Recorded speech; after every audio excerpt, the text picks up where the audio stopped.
Autre débat sur l'eau, voilà. En fait, on se rend compte que quand on va travailler le sol, ben, c'est pas très dur, il fait des couches horizontales. Chaque outil, en fait, fait un tri densimétrique qui lui est adapté, qui est propre à l'outil. Une fraise, ça fait très fin sur une couche précise. Un outil à dents, il va plutôt vibrer sur une couche peut-être un petit peu plus épaisse, d'accord? Mais il va faire des grosses mottes plutôt, d'accord? Et plus je passe l'outil à dents, plus la dent est vibrante, plus je fais de la terre fine, ok? Et donc, en fait, avec le passage successif des outils, on va voir apparaître des couches, d'accord? Et des couches qui ne sont pas bien liées les unes aux autres, d'accord?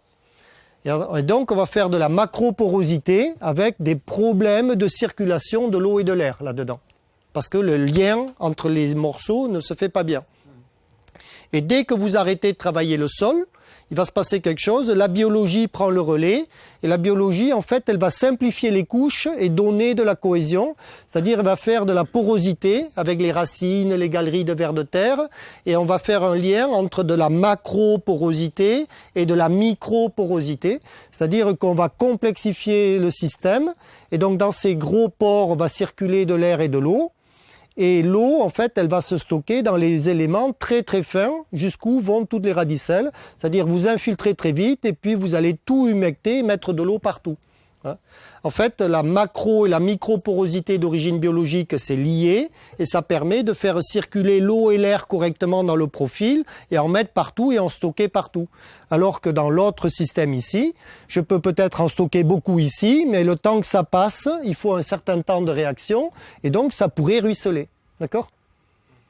Donc, érosion. Si c'est beaucoup travaillé et que ça ne tient pas par un végétal, dès que c'est plein d'eau, plop, ça va partir. Ok ? Alors que dans ce système-là, vous allez infiltrer très vite, c'est toujours humide au fond, et puis au fur et à mesure que ça se remplit, vous allez remplir tout le sol avec de l'eau. Pigé ? Et donc ces mécanismes autour de la complexification biologique, ils sont importants parce que pour passer de ça à ça, il faut un certain temps, quasi 10 ans. Vous voyez ? C'est 5 ans minimum. Alors comment on accélère le mouvement ? À mettre la matière. Voilà.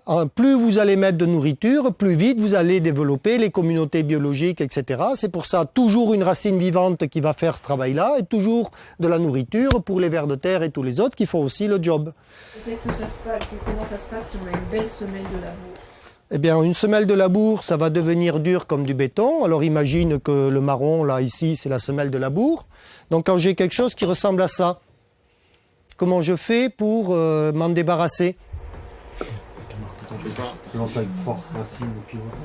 Je prends une mèche qui est plus dure que le et je le perce. Voilà, donc j'ai une perceuse, je fais plein de trous.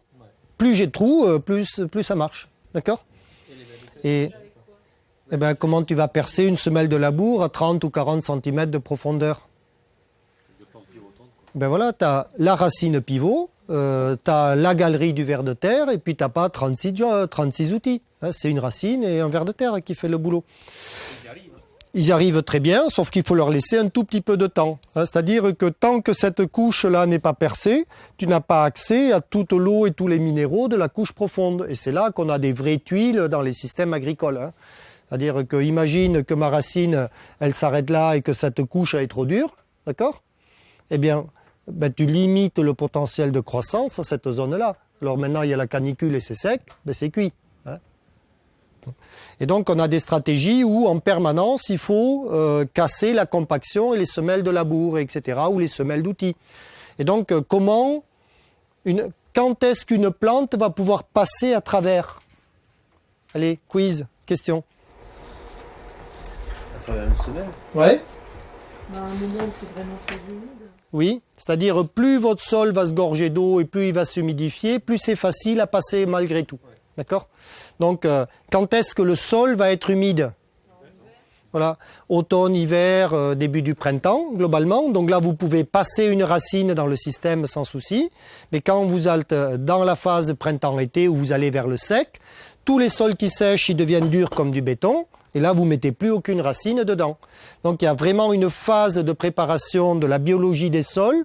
Quand on passe du travaillé au non travaillé, ça se fait sur des circuits automne, hiver, début du printemps. Et si jamais j'ai une culture qui doit arriver, elle devrait sans doute s'installer très tôt, encore au printemps, tant que c'est humide, pour pouvoir passer. Et donc, pour éviter le problème de la compaction des sols, qu'est-ce que je vais faire au printemps si je suis coincé?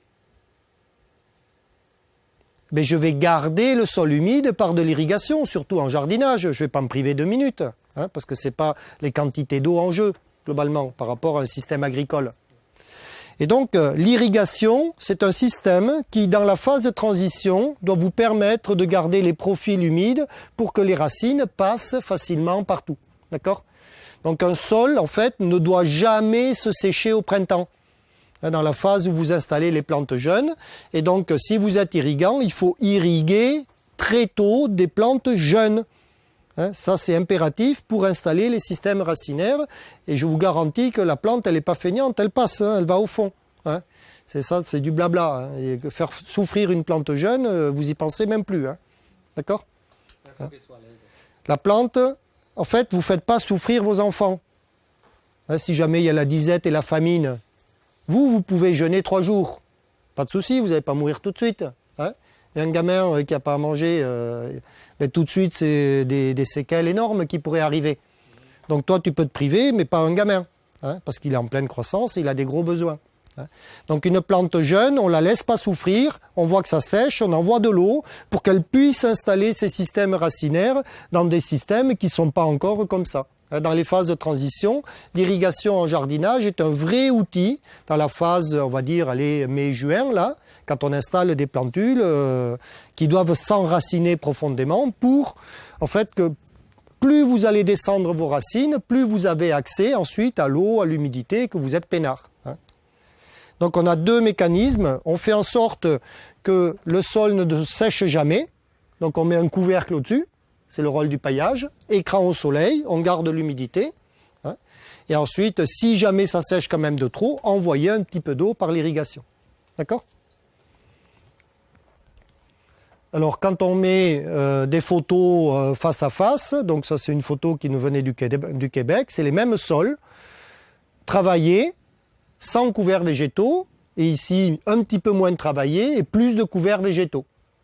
Donc vous voyez la différence quand même des sols. Voilà. Donc ça c'est la physique du sol. La physique c'est l'organisation